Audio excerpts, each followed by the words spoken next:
Good morning and welcome to this edition of Pronoia Mornings. I'm RJ Lang and I wanted to talk to you today about your different themes that you have for your years or months. So I would suggest that if you haven't already, develop a theme or something that you're going to point to or focus on for that year or for that month.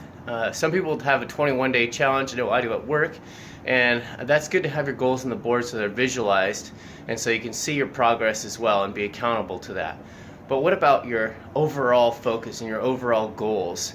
This year mine was do more. So I did more. I did more triathlons. I did more business. I just included more and said yes to a lot more things. Next year, starting the 1st of January 2018, and I'm starting to process it now and think about it, is to do less, but to lean out. So lean out the things that aren't working for me and working towards your goals. And I found that this is one of the main objectives and main focal point for people that go from successful to highly successful and high achievers.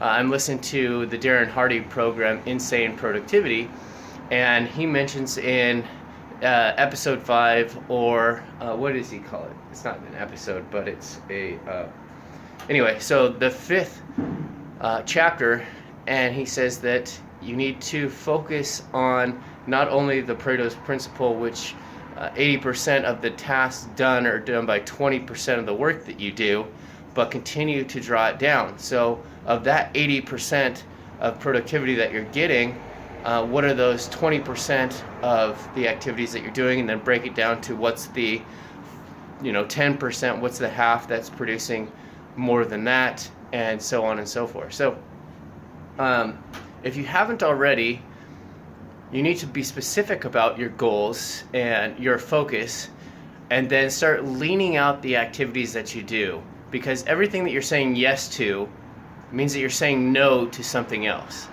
So if this is easier for you, if you're saying no to a bunch of things, think of what you're saying yes to.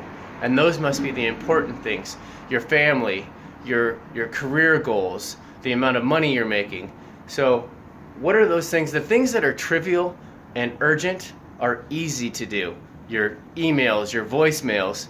But the things that are hard are possibly the ones that cause the most conflict, that need to be handled and taken care of.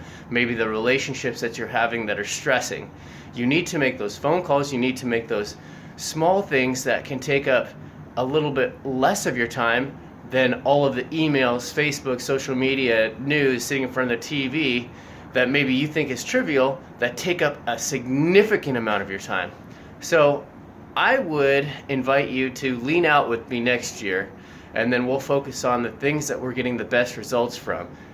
Whether it goes from my triathlon training to my workload in my career to family life, how I'm spending the most significant amount of time connecting with my wife and my kids and my loved ones and my family that is extended family, and so on.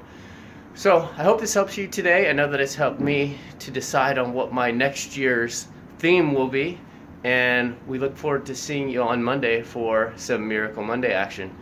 I did watch the Ironman World Championships yesterday, and it was fantastic to see that Patrick Lang, the guy that I thought was going to win it, go ahead and win it all. And why? Because he focused on running. He focused on finishing. He wasn't the fastest swimmer, but he was a consistent biker. But when it came to the run, he was 30 to 45 seconds faster each mile than everyone else in the field. So he started back probably about 8 to 10 minutes coming off the bike. But 8 to 10 minutes is eaten up when you have 26 miles to finish and you're consistently knocking off 45 seconds each mile. If you do the math, you're looking at another 45 minutes that you're going to catch or beat whoever's pacing the different amounts that you are. So 45 seconds a mile is going to catch anyone in the end who has a great fast start and isn't consistent on their finish. So I hope this works out and makes sense to you today, and I look forward to seeing you tomorrow. It's not what I say or do, but how I make you feel that you're going to remember. Thanks.